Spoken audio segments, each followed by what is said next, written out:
Imagine a world where existing was your only requirement. Your daily assignment? To share telekinetic dissertations with neighbors, centering self-care and community education. Where Sunday mornings are centered around communing with matriarchs at a park off MLK Boulevard. At the Wisdom Institute, we hold that healing justice requires us to walk this journey of decolonizing our thoughts and beliefs, being audacious and bodacious, and claiming the relevancy of womb-centered lives.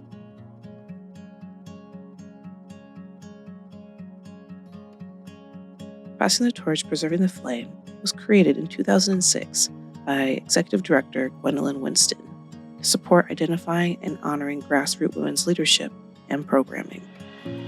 At that time, Winston and many fellow Detroiters were concerned when Michigan voted to ban affirmative action. That same year, Winston launched Passing the Torch, Preserving the Flame to develop a womanist power with organizing praxis model for gender justice in Detroit. In 2021, we received a grant to help us form new collaborations with those called by justice. Today, Passing the Torch, Preserving the Flame is celebrating the wrap-up of a 2-year commitment of developing restorative programming. We listen to each other. We listen to one another. And we say everyone deserves someone who will listen to them without judgment. And we have to learn and practice it. And so we meet every 2 weeks. This is our first time in a long time coming together. So it's just so good to be together. But we've learned, and we've learned to speak about what we don't understand someone else is saying. And it's not judgmental. It's not blame. We're not. We do not desire to participate any longer in a blame culture. And it is a practice that has been learned. And so we recognize that we have so much to unlearn. And especially when we talk about decolonizing, we're saying, and we do talk about decolonizing, because we just don't know how deeply settler colonization has impacted our lives. Yeah. Our members spent months, some a full pandemic, growing roots in their communities. Our mission for African Americans living in the greater Detroit area to create lasting, transformative change. Going into criminology. So I never said what she couldn't do. Is how do we make this happen for you? And that's the way that I've always, that's how I tell her. But my mother was the same way. It's like, okay, if you want to do something, just do it. That's how we do. My first engagement as a listening partner was truly divine, with an individual destined for greatness. It gave me an opportunity to show up, be present, and listen without having to answer any questions, come up with any solutions, just attentive listening. I'm truly thankful for that experience. It's a space where it's no judgment. And why is it important to be listened to without judgment? Then you can be yourself, express your emotions, the way you feel about a certain thing, without having to monitor or edit every other word, afraid that it'll be held against you. It's such freedom to be part of the listening partners in a non-judgmental environment. So, what makes you, I guess, a good listening partner is making that choice consciously to just be fully present for somebody else, and knowing that it is a choice. Because listening it's such an opportunity to really just heal. Really, sometimes folks have stuff going on you don't even realize until it comes up to the forefront, comes bubbling up, and I need somebody sometimes to guide me through my own thoughts. To hear me when I'm not hearing myself.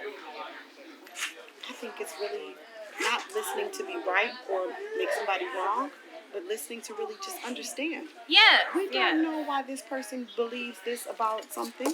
We have to hear their story. I wonder what you've uncovered so far since you've been here in the space, and I'm just curious to hear, like, how would you describe listening partners, just based on what you've seen today? I would describe it as a space where Black women are invited to come as their whole selves and just be creative, be expressive, be present. In addition to sharpening our listening skills, art making is a staple at workshops. Over the past 2 years, we've invited artists to lead us in unlearning what it means to love, heal, and facilitate discussions about what gender justice really looks like in Detroit. Before this summer, I went to a school, Delta Center. So next year I'm going to be going to an entire different building, which I'm really sad, especially because I have to leave my art teacher. And she really inspired me. She inspired me, like, she taught us that, like, art always has some kind of story to it. You just gotta look for it. Well, I hope you find someone in your new surrounding that'll help take you to the next level, and then maybe she'll check in on you, like your older teacher, like check in on you, like, how you doing over there? Is it close? Is the building close, or is it far away? They're both Grand Ledge Public Schools. Okay. And We did one of the mini workshops we've done, and I had the Oracle deck. I built it into the workshop, like, let's do a group reading. And then it was like, well, wait a minute, hold on, what's that Oracle deck you got? What is that? And I was like, oh, this whole thing, I made this. And then it was like, we want to make one. So this is the first time we experimented. And that was so powerful, too. Like the exercises of what kind of deck you want to make, you know? And we just did a few journaling exercises around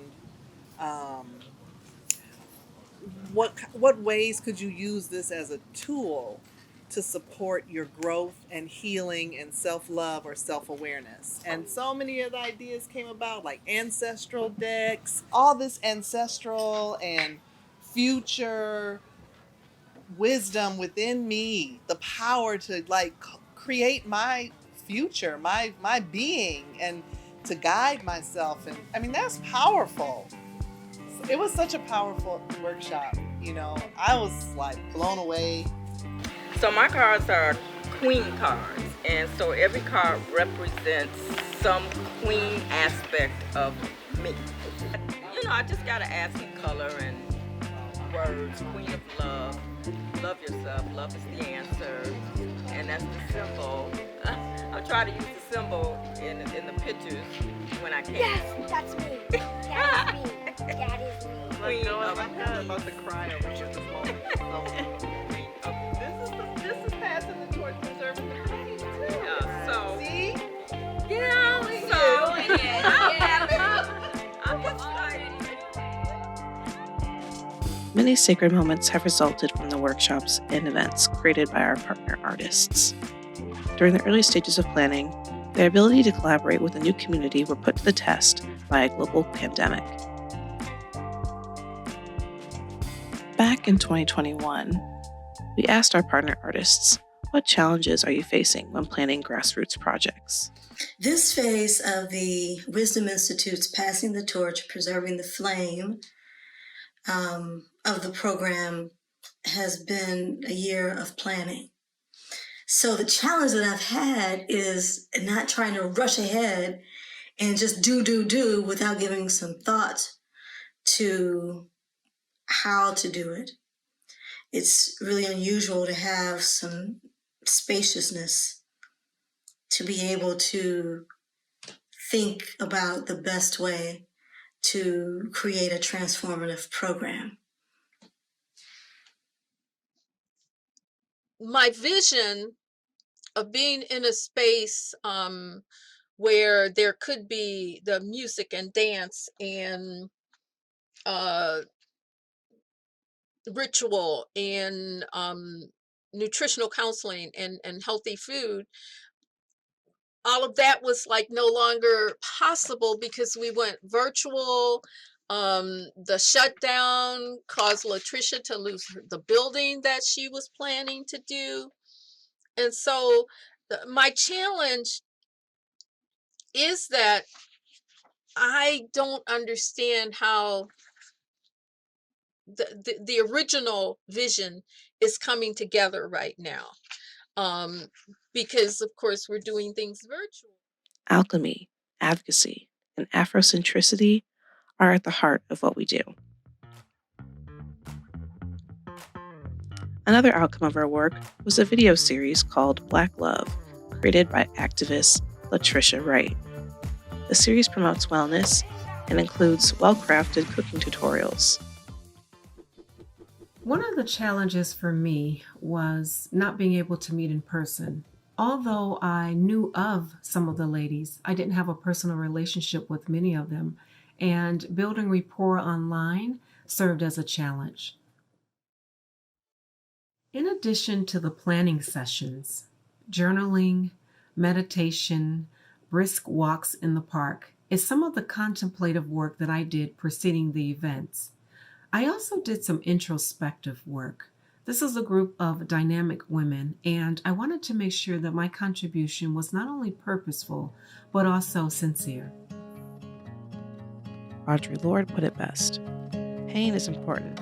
How we evade it, how we succumb to it, how we deal with it, how we transcend it.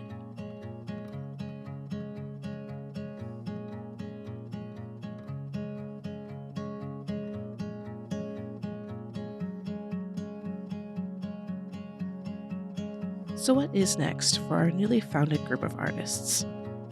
What's next?